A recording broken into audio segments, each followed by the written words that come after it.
പുതുക്കോട്ടിലും CPM-ന് തലവേദനയായി മുൻ നേതാവ്. തച്ചനടി 7-ാം വാർഡിൽ പഞ്ചായത്ത് മുൻ ആരോഗ്യകാര്യ സ്റ്റാൻഡിംഗ് കമ്മിറ്റി ചെയർമാനും മുൻ CPM ബ്രാഞ്ച് സെക്രട്ടറിയുമായ MA സുൽഫിക്കർ അലിയാണ് സ്വതന്ത്രനായി മത്സരിക്കുന്നത്. 2015-20 കാലത്ത് സുൽഫിക്കർ CPM-ന്റെ പുതുക്കോട് പഞ്ചായത്ത് ഭരണസമിതിയിൽ സ്റ്റാൻഡിംഗ് കമ്മിറ്റി ചെയർമാനായിരുന്നു. പിന്നീട് സുൽഫിക്കറിനോടൊപ്പം നിരവധി പേർ പാർട്ടിയിൽ നിന്നും രാജിവെച്ചിരുന്നു.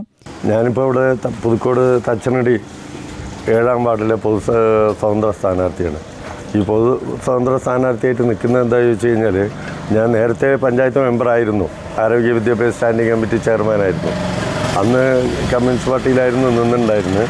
പക്ഷേ അന്നൊക്കെ നമുക്ക് ഒരു വിശാലമായ അർത്ഥത്തിൽ ജനങ്ങളെ അങ്ങോട്ട് സേവിക്കാൻ ചില പരിമിതിക്കുള്ളിൽ നിന്നുകൊണ്ട് അത് നമുക്ക് പൂർണ്ണമായിട്ട് കഴിഞ്ഞിട്ടില്ല. അപ്പോൾ അത് പൊതുജനങ്ങളുടെ ആവശ്യപ്രകാരം അത് കഴിയാത്തതുകൊണ്ട് ഈ ചങ്ങലക്കെട്ടുകളൊക്കെ അങ്ങോട്ട് ഒഴിവാക്കിക്കൊണ്ട് നിന്ന് കഴിഞ്ഞാൽ ജനങ്ങൾക്ക് വേണ്ടി കുറച്ചും കൂടി സുതാര്യമായിട്ട് നല്ല രീതിയിൽ പ്രവർത്തിക്കാൻ കഴിയുന്നുള്ള ഒരു ആത്മവിശ്വാസമുണ്ട്. അതുപോലെ തന്നെ ജനങ്ങൾക്കും അവർ പൊതു സ്വതന്ത്രനായി നിന്നുകൊണ്ട് ഒരുപാട് കാര്യങ്ങൾ മുൻകാലങ്ങളിൽ ചെയ്തു തീർത്തതിൻ്റെ അപ്പുറം ഇവിടെ കഴിഞ്ഞ 5 വർഷം ഒന്നും നടന്നിട്ടില്ല. അപ്പോൾ അത് മാറ്റിയെടുക്കാൻ വേണ്ടി നമ്മുടെ താല്പര്യമുള്ള പൊതുജനങ്ങൾ, ഈ വാർഡിലെ നാനാജാതി മതസ്ഥർ, അല്ലെങ്കിൽ നമ്മുടെ സഹോദര തുല്യരായ ജനങ്ങൾ, പ്രവാസി സമൂഹം, അങ്ങനെ എല്ലാവരും കൂടെ ചേർന്ന് ഒരു പൊതു സ്വതന്ത്ര സ്ഥാനാർത്ഥിയായിട്ട് മത്സരിക്കണമെന്ന് അവർ നിരന്തരം ആവശ്യപ്പെട്ടതിൻ്റെ അടിസ്ഥാനത്തിലാണ് ഞാനിങ്ങനെ ഒരു പൊതു സ്വതന്ത്ര സ്ഥാനാർത്ഥിയായിട്ട് നിൽക്കുന്നത്.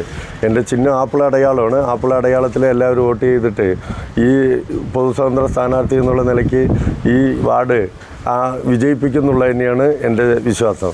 UTV news, Palakkad.